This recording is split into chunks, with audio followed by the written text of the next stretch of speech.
y'all? It's your girl Mia. Welcome and welcome back to another video. So this video is a little different, you know, because it's not a vlog. I mean, get my collar, pop my collar and all that. But this is about my labor and delivery, okay? So I just wanted to share with y'all my labor and delivery story, okay? So if y'all haven't checked out my vlogs, I do have two little girls, Bailey and Capri. So Bailey is 3, soon to be 4, and Capri, she just now turned 1. So Bailey, she was born November 14, 2017. She was supposed to have been born November 24th, 2017, but I ended up getting induced. So y'all, let me tell y'all. So my first pregnancy was a-okay, the first and the second trimester. But during the third trimester, as y'all did not know, if y'all do know, your blood pressure rises, okay? So I knew that it rise, but I didn't know it was gonna rise, especially off of what I ate, okay? So I was eating everything, salty stuff, crab legs with some salted butter all the time, Pepsi, just all that type of stuff, really eating unhealthy. So when I had my doctor's appointment, they checked my blood pressure and they had me nervous purpose because they said my blood pressure was 143 over whatever, which of course is just way too high. So they had to run some tests on me. They had to do what is the non-stress test. I hated doing the non-stress test. That was just so crazy because Bailey, she knew what she was doing, because it seemed like every time I did the non-stress test, she was just real chill. So she wasn't giving the movements that she was supposed to give. So the non-stress test, if y'all don't know, is basically where they put 2 straps around your stomach. They're trying to get the heartbeat and the baby's like movement, you know, like how much they're moving inside, making sure they're getting oxygen and everything, right? So they want to test that, and you're normally on there for about 30 minutes, or it could sometimes be longer. And then if it's way too long where they're really not getting no action, they're gonna send you over to the hospital so that they can do the job, okay?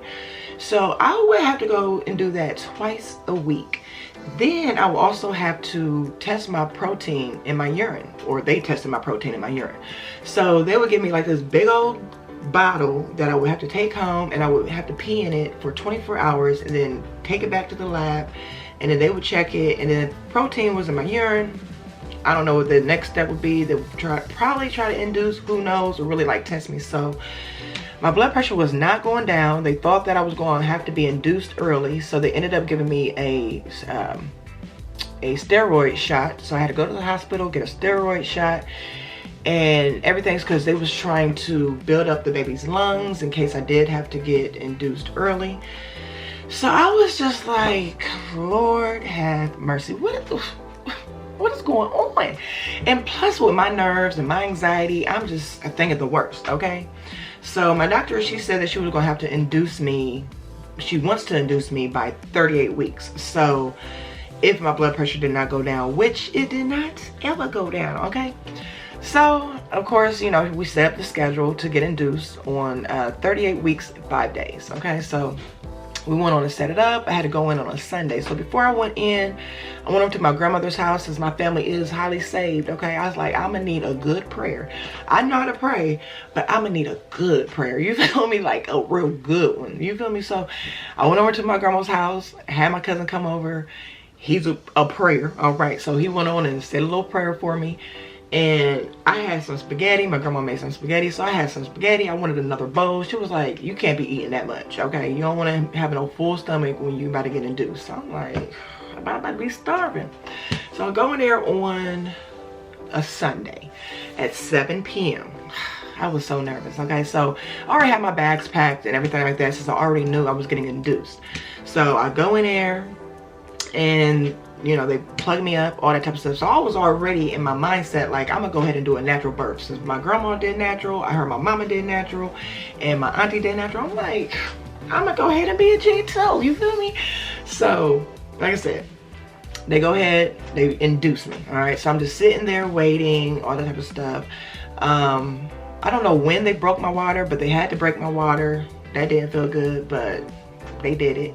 But then once they broke the water, then that's when I started to feel a little more effects. So I was in labor for 28 hours. I didn't have Bailey, like I said, I went in on a Sunday. I didn't have Bailey until Tuesday, okay? Early morning, what? 12 o'clock or whatever. I'm thinking she was gonna come on Monday. So there was Sunday at 7 o'clock, just chilling, whatever. So then Monday rolls around. I'm starved by this time. When I say I was eating popsicles left and right like it was steak, I'm like, I need another popsicle. I was so hungry. I was crunching on ice, all that type of stuff. So Monday comes around, still nothing, but I'm really starting to feel the pain. So I found it much more easier for me when I just breathe through the contractions, like, but I'm breathing hard. When the contractions started to really build up, I'm breathing even harder, like, you feel me? So they, like I said, had to break my water. So I heard that there was like this this shot that you can get, like something in your IV where it kind of like makes your pain a little more easier. When I say I'll never ever want that, because it really didn't make the pain easier at all. It just made you sleepy. And then when you're asleep, you're gonna wake up out of your sleep because you're in having a contraction. So that's all I kept on doing, was falling asleep, waking up, having a contraction. I'm like, I don't want this. So it was, they had to keep on checking me, seeing how far along I was coming. And it seemed like I wasn't getting anywhere. Like I said, we still on Monday, and I'm like, it's 5 o'clock p.m. and I ain't nowhere near dilated. I think I was like probably 5.5 centimeters dilated by 5 o'clock. I'm like, this is crazy. So time just kept on ticking by. So my family that was coming in to visit me and everything like that, so they could see when I was having a contraction. I would be talking to them, and I had to like stop and let them know like I'm having a contraction, but I still took it like a G, okay? But it was now time. It was like about 11 something, okay? It was prepping time and time almost to start pushing, okay? Because I started to feel it. All right, it's time to go. Because I was 2.5 seconds from getting a what do they call it? An epidural. I was very close to getting an epidural because the pain was just like, I felt like I had to use the bathroom. Like, something's got to come out, you feel me? So I ended up getting up, going to the bathroom, thinking I had to go to the bathroom, but I'm like, no. So I'd let the nurse know, like, I feel like I gotta push, like I gotta use the bathroom. So she was like, okay, let me check you. I was like, because I think I'm about to need an epidural in a minute. So she was like, okay, let me check you. So when she checked me, I was ready to go. So it was like, okay, well, you ready to go? I'm like, okay, let's get it. So I went like, let's go, let's get it. But I'm like, let's get it. So they put my legs up, all that type of stuff. So I had to push. So at first I was not pushing right. And it was so like scary because they was like, no, you're not pushing right. So they ended up having to give me like a towel or a sheet or something like that. So a nurse is holding one end, I'm holding the other end, almost like tug of war, because it's like a way that you're supposed to be sitting up pushing. And I guess I just wasn't pushing right. I thought I was pushing, but they said I wasn't pushing right. But once I ended up holding the blanket, whatever, then that's when I started pushing right. So once I had to push, you know, it was just that burning feel that, you know what I'm saying, you feel when the baby's head is crowning. And I'm like, oh my gosh. So the head go back in, and I'm like, okay, so it was time to push again. So I push, I think I pushed like about 4 to 5 times, okay? Just, but I'm real cool and calm. Like, you know how like people be cussing and screaming and just going all crazy? I wasn't doing none of that. Like, I didn't even scream. Like, I was just like, like, that's it. You know what I'm saying? Just trying to push. And so once she came out, first off, that feeling of that push, like when that baby is out, that's the best feeling because you don't feel no more pain. It's like, a sense of relief, you know what I'm saying? Like, it's just, oh, it's done, here's my baby. So once they placed Bailey on me, I kept on saying thank you, Jesus, over and over and over again. Like, I ain't even look at her yet. Like, I'm just saying thank you, Jesus, whatever. Oh, okay, now let me look at my baby. I looked at her, she looked at me, she laid on my chest, she looked up, her eyes were looking at me. It was literally love. Like, people say that, you feel me? Like, you know what I'm saying, you really know your first love when you have your child. You really do. Like, it was just, I felt like so powerful, you feel me? Like, oh my gosh, I just pushed out a baby. Like, she came out 6 pounds and 15 ounces and she was 19.5 inches long. And I'm like, I pushed her out all by myself. I ended up tearing. She ended up tearing me. But I took that like a G as well, because they had to stitch me up. And I was just so in awe. Like, I could care less about what they were. Well, it was irritating because it was like, okay, I'm cold. I'm ready to put my legs together and comfort my baby. But when I say it was just so joyous, it was just such a blessing. It was just a gift from God. Like, literally, like, just her in my arms. Like, oh my gosh. So once Bailey was born, we stayed in the hospital for 1 day. So we got home, well, I had her on Tuesday. So early Tuesday, what, 12:09? I had her at 12:09 a.m. Ended up going home on Wednesday. Okay, so that was a blessing right there. Like, okay, I'm already going home. They was asking me, do I need any pain medication? I'm like, nah, I'm good, because I knew I wanted to breastfeed. I didn't know what the pain medication was going to do. I'm like, nah, I'm good. I don't need nothing. So it was really just disgusting, though, you know what I'm saying? Just after you have a baby, you have to have that big old pad on. That's just, you feel me, a big old boat. You feel me? I don't want that big old boat, but it was just all worth it, for real, for real. So Bailey's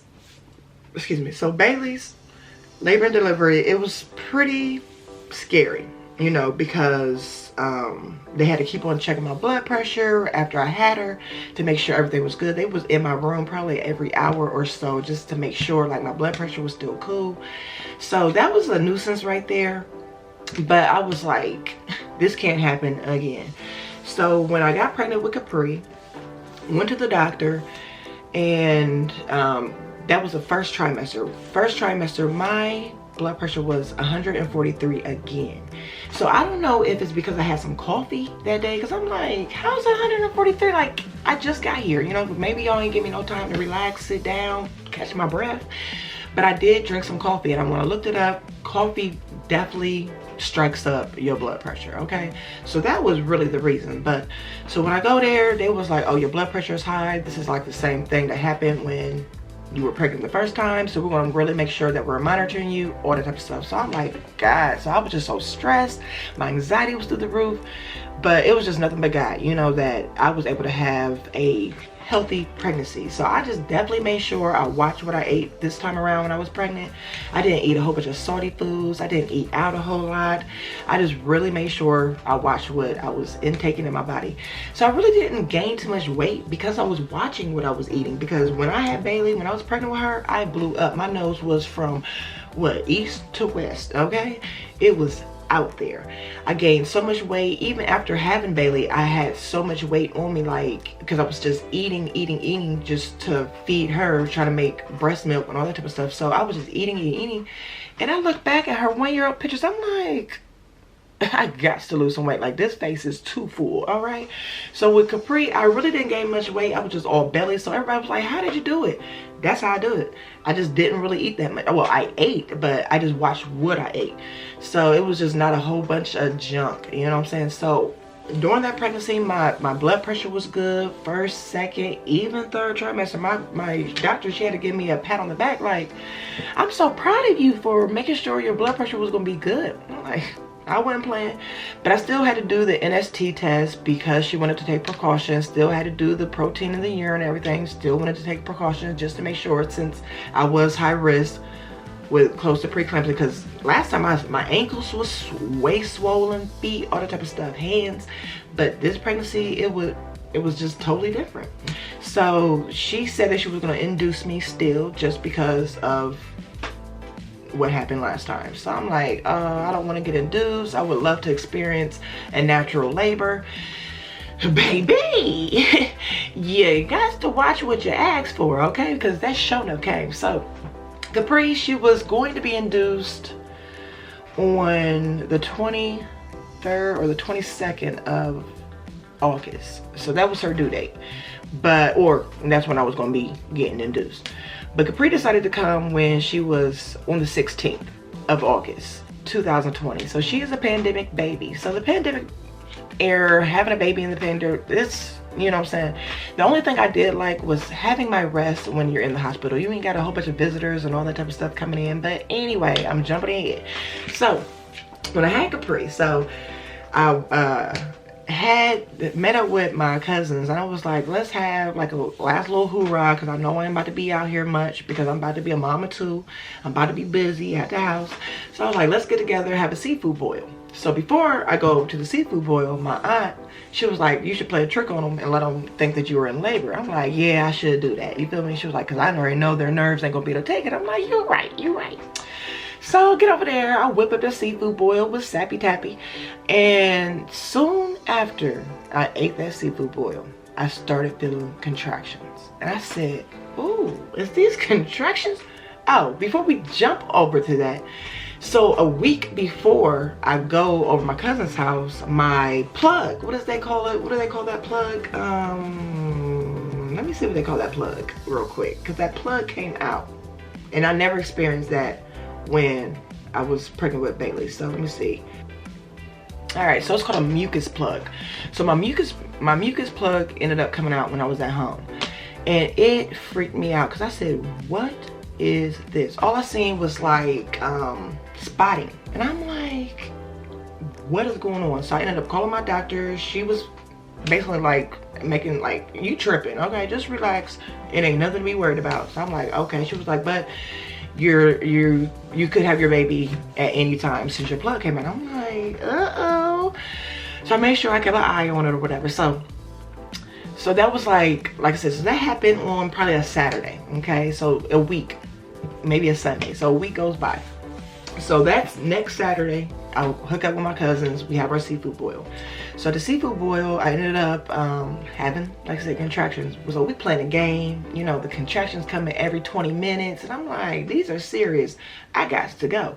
So I ended up going home. When I got home, my contractions seemed like it was, you know, coming a little quicker. And I'm like, uh-oh, what's going on? So I called my doctor, and of course it was, the office was closed. So I spoke with some other doctor that was on call. So he let me know, he was like, if you are having contractions every 3 to 5 minutes, then come in. So I'm like, okay. So I laid on the couch because I didn't want to wake up, because Bailey was sleeping with us at the time. So I didn't want to wake up Bailey and Capri from my contraction, because I just kept on waking up and I kept on moving and just, you know, balling up, all that, trying to stop and trying to soothe the contractions. So I laid on the couch, and so I'm on the couch, okay?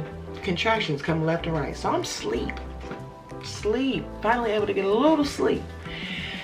My water broke. This is the first time I ever felt my water broke, okay? Or break. So my water broke. It felt like a pop, like, and then water just come on out. So I feel a pop, and I feel it water come. I jump off the couch and roll onto the floor because I didn't want my couch to get wet. I jump up. I'm like, Taz, get up. It's time to go. My water just broke. So I go to the bathroom, try to, you know, hurry to wash myself up real quick. He gathered Bailey, we gotta go. And I tell y'all, it was nothing but the grace of God that I made it to the hospital on time, okay? So my water broke at 5:45 a.m., okay? We get to the hospital, so thank God he didn't take the street. So the hospital probably was about a 5-minute drive, okay? So we get it from on the freeway. So we get on the freeway, he dipping and dodging, going. We get to the hospital, we leave Bailey in the car. Thank God it wasn't no crazies outside that would have took the car. You feel me? Because people like to steal cars when the car be running out here, all right? So Tez, he rolled me in. He get a, first he gets a wheelchair. He rolls me in. So this other guy, I don't know who he was, you know, he was just in there. He was like, oh, I got her. Because he knew, like, we had kids in the back. I mean, Bailey was still in the car. So he was like, I got her, go ahead. So he rolls me up to the desk, and I'm in pain. I'm like, y'all, what y'all about to do? You feel me? Y'all got me sitting here trying to take some information. I'm trying to get upstairs though. So they asked me whatever, but I'm really like snappy because I'm in pain. This is the first time I've been snappy. You feel me? Like the first pregnancy, I wasn't snappy because I was just in the bed, I was chilling. But now I'm worried, I don't know what to do. It's time. You feel me? Like, come on, I'm in pain. So they roll me upstairs, they got me in the elevator. I'm just, oh, like, oh my gosh, these contractions, they just come, and I feel like I gotta push at this point. So they take me upstairs, I gotta take off my clothes, they check me. When they check me, they said, you're at 9.5 centimeters dilate. Y'all, they said, it's time to go. They put me in a room, so I'm in the chair, or I'm in a bed. They want me to get out of the bed to get into the next bed, you know, where I have my baby at. I could barely get up. I'm like, give me a minute. Give me a minute. I'm trying to get up. Wait. Y'all trying to force me. So thank God picked me up. He put me in the bed. So I looked at the nurse because the doctor wasn't even there yet. I looked at the nurse and I'm like, I feel like I gotta push. She was like, go ahead. She gave me a blank look. I could tell the blank look. Even though she had on a mask, she gave me a blank look like, go ahead. Okay. I pushed. So like I said, Tez wasn't there. He had to go take Bailey to Gamma House. Due to the pandemic, everybody couldn't be there. Bailey couldn't be there, so she had to go to Gamma House. So Tez wasn't there. I pushed 2 times and Capri was out. When I say, okay, so the first push was, you know what I'm saying? But then that second push, I just kept on pushing like, nah, she's coming out. I'm just, you know what I'm saying? Like, I don't even care about no contraction no more. I got to get this baby out. Capri comes out. I ain't look at her. Again, I ain't look at her. I'm saying, thank you, Jesus, thank you, Jesus, thank you, Jesus, thank you, Jesus, just over and over and over. I know the nurses was like, girl, look at your baby. So, finally I looked at my baby. Oh, first of all, she looked like a little boy at first. But she was so cute. So Capri came out 7 pounds, 2 ounces, 19.5 inches long as well. So she weighed a little more than Bailey. I had both of them at 38 weeks, 5 days. So both of my deliveries was both 38 weeks, 5 days. Okay, that's funny. That's cute. All right, anyway. But with us having her in the pandemic, we was home the next day. This was like totally different as well from the first time where the nurses just kept on coming in out of my room every hour, it seemed like. But this time they was really lenient. They was barely coming into the room. I was like able to really chill. So they ain't really bother me too much. But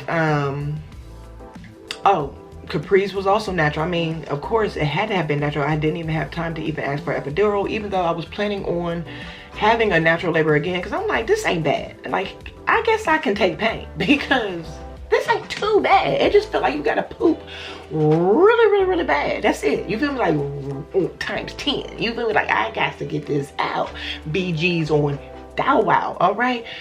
That's the only thing. But other than that, once you're pushing your baby out, you're just feeling the pain once that baby's head is right there, and then you just go back in. Once your contraction stops, it's like, okay, you wait for the next contraction to go in, go ahead and push. And then once that baby out, you're gonna be like, pain where? Pain who? Okay, so if you can do it, have a natural birth. Have a natural birth. I mean, I know some people just really can't take pain, but I think you should do it. Because I couldn't even imagine myself getting that big old needle in my back. I think that would have been way more painful than having a natural labor. But I don't know. So I hope y'all guys enjoyed my labor and delivery story. I can't really think of anything else when it comes to the labor because Capri was just an easy pregnancy. Alright guys, so my storage in my car died. I mean, not died, but it was full. Okay, so I picked up my phone. All right, but I was gonna end anyway. I was gonna end this anyway because, like I said, I ain't had nothing else to really even talk about after that. So I just wanted to share my story of labor and delivery. And if you are pregnant, blessings to you. I pray that you have a successful, healthy pregnancy and delivery, as well as anybody who is going to be pregnant, soon to be pregnant. Blessings to you as well. I really hate that I gotta pull out my phone for the rest of this video. I was about to end it anyway. But like I said, guys, y'all be blessed, y'all be safe, and I appreciate y'all tuning in. Make sure you subscribe, make sure you comment so I can know that you was here, and make sure you like this video, and I'll catch y'all in the next video. Bye guys.